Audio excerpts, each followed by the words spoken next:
Welcome back to Big Country Politics on KTAB. Welcome to this week's Sunday Conversation here on Big Country Politics. I am Manny Diaz. This week our special guest is District 11 U.S. House Representative August Pfluger.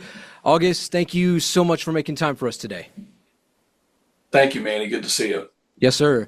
Well, we're talking this government shutdown that occurred at 12:01 a.m. on Wednesday morning. There's a lot of finger pointing here going back and forth. Enlighten me here, hearing that the Republican senators were looking to add an extension to this to keep funding open, while Senate Democrats were looking to perhaps extend some Obamacare subsidies that were set to expire in 2025. Enlighten me on this. What's going on? Well, it's just another example of petty politics that are being played. I was sent up to D.C. to do a job for the district that I represent, to represent our national security interests, to make sure that we had American energy abundance and dominance, to make sure our farmers and ranchers had a voice up there. That's exactly what I've done. We knew that this deadline was coming. This wasn't a surprise to us. This is exactly why Mike Johnson put a vote on the floor almost 2 weeks ago, over 2 weeks ago, in fact, to continue the funding for the government, to get us into November where we can continue to work on our appropriations and get a real budget passed. We passed that with every single Republican in the House and only one Democrat. I want to remind people, the budget we voted on, which was a clean, continuing resolution, didn't change anything, was signed by President Biden. So in essence, this was President Biden's budget. Didn't increase, didn't decrease, continued at a flat level to give us a little bit of time, about 6 weeks, to continue the appropriations process. So we passed that in the House several weeks ago. Now, we sent it to the Majority Leader, John Thune, put it on the floor, and Senate Democrats almost unanimously voted it down, which they tried to continue several additional votes, meetings in the White House. And what they came up with was this. They basically wrote a ransom letter to President Trump and said, we want you to go back on the bill that you passed in July, and we want to give illegal aliens Medicaid in places like New York and California. We want you to go back on the government efficiencies that you have clawed back, $9 to $10 billion. We want you to now offer COVID-era subsidies in permanence. No matter what your income level is, no matter what your financial situation is, no matter how rich you may be, we want to offer these subsidies to everyone, which were never meant to be more than just a year or so, actually, and they've been extended well beyond that. So the Republican position was clear. We passed a very simple resolution to keep the government open, to keep the functions happening, to keep places like Dyess Air Force Base and Goodfellow Air Force Base functioning normally, and Democrats refused to do that. And I think you can point to one major issue, and that is Chuck Schumer is afraid of AOC, and he has to act in a radical manner in order to show his base, which is rudderless, that he is quote unquote fighting, which is ridiculous when we could do the right thing. Senate Democrats, House Democrats need to come together and just do the right thing. Congressman, you're talking about doing the right thing, and I think that's a nice segue into this. Tell me, what are you personally taking or planning when it comes to a push for bipartisan agreement to reverse the shutdown? Well, just look at my voting record. I've voted in a practical way many times. In fact, I've passed more legislation than any legislator this year. Every single bill, many of which have been signed into law by the President of the United States, have been bipartisan. And I'm not talking 1 or 2 votes. I'm talking 30, 40, 50 votes. So that's step one. But step two, is this divisiveness. And it's really a hatred for President Trump that Democrats just can't seem to get over. When will we put the nation and the safety and security and prosperity of the nation above these politics is really the question. I think my voting record is clear. I've done that. I will continue to do that. And I'm calling on Democrats to do the same thing. Come to the table. Let's be bigger than the petty differences that may exist. Let's have real conversations, which we can talk about that process and what Republicans have done to bring Democrats in, and really just that refusal. So I'd like to see an environment where we can do that. I've got several ideas, in fact, that we can't do anything else until we pass the budget, that Congress must get back to its roots.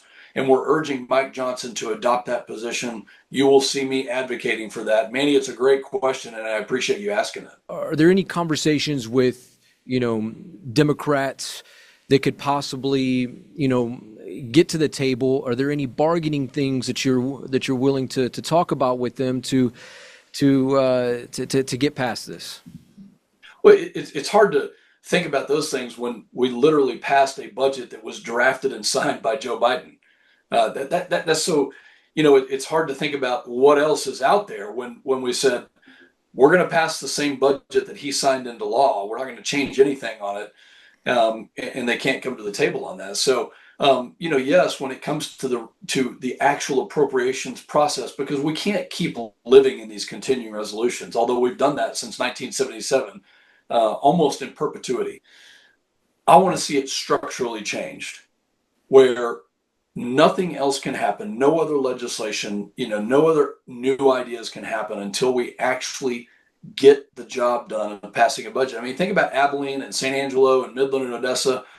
The city councils and the county governments, they would get thrown out of office if they weren't actually doing the work of passing something that, A, they don't spend more than they take in, and B, they're doing it on time. That's what needs to happen in the federal government. We've gotten to a point where the government is too bloated, it's too expansive. And I think Mike Johnson is doing a nice job by just saying, let's just pass a clean resolution and give ourselves 6 weeks to go do the work of looking into the appropriations packages. We're going to step aside for a quick commercial break, but when we come back, more from District 11 U.S. House Representative August Pfluger and why Republicans are pushing to move away from Obamacare subsidies tied to the COVID-19 era and how this relates to the shutdown. That and more when we come back. Welcome back to Big Country Politics on KTAB. Let's talk about broader government's reform. There's perhaps, suggestions out there tying federal funding more tightly to performance metrics or outcomes. Do you see room for those reforms in appropriations? Well, absolutely. And this is what Democrats are so upset about, is they're the party of big governance. The Republican Party is looking at it saying, well, why do we have so many people? And what are they doing? And what is our taxpayer funding actually going to? And the reforms do need to be part of the appropriations package. DOGE was a start to that. We will continue that effort. President Trump has furthered it by saying, I'm going to ask questions about who is in the government, what they're doing, and what that return on investment is. And that's the right question that all of us should be asking. And by the way, let's rewind the clock. The biggest government efficiency effort ever in the history of our government was led by Bill Clinton, who was a Democrat. And in the 1990s, the Washington Post and the New York Times heralded his efforts by saying, look at the responsible way that Bill Clinton is acting. He cut over 300,000 government jobs. Where's the liberal media on that subject today? We need them involved to ask the same question that we are asking. Why are we being demonized for asking these questions? But absolutely, it will be a part of the appropriations process. Well, Congressman, when it comes to these Obamacare subsidies that are set to expire at the end of this year that Democrats are looking to keep alive, what are you and your fellow Republicans seeing out of all of this that suggests that perhaps the country needs to move in another direction? Well, as a result of COVID, and President Biden had taken office by the time that these COVID era premium tax credits were put into place, but there was no limit on the amount of income that anybody was making in order to claim these. So they've ballooned out of control. It's completely irresponsible what happened during that era. As they were supposed to sunset, we know the rest of the story, that they were expanded, extended, and I think what Democrats want to do, and they've done this, they've shown us this with Obamacare, because they have increased massively the amount of subsidies that exist out there. Instead of having competitive healthcare system, they've done a federally subsidized healthcare system. So we're advocating for a reasonable end to these. And why don't we just have a conversation about those that are receiving them?